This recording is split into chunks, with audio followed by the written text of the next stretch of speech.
This tool will check which companies have breaches. Let's open your favorite browser and I'll show you how to check. And then go to monitor.firefox.com. I'll leave a link in the description below just in case you can't find it. Here on the home page you can see several options in order to find out whether your data has been breached. I'll enter my email address in this middle box just to show you how this works.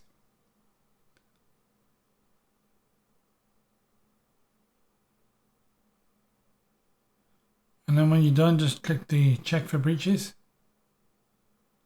Fortunately for me, this is a fairly new email address, so I've appeared in no breaches so far.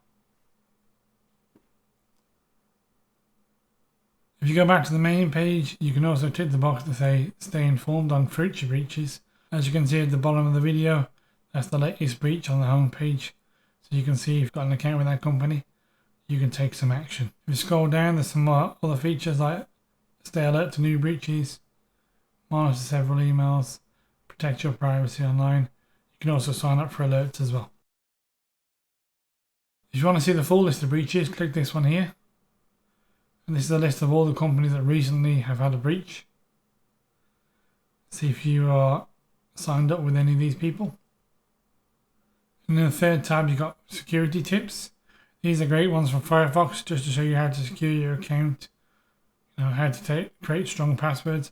I've got a video on that on the channel, I'll link it below. 5 myths about password managers as well. What to do after a breach. Steps to take of online identity. And what steps to take next if you have been breached. Some really good information here. It's definitely worth a read through. I won't read through it in the video. You can come and have a look for yourself. I hope you found this useful, guys. And then I'll catch you in the next one.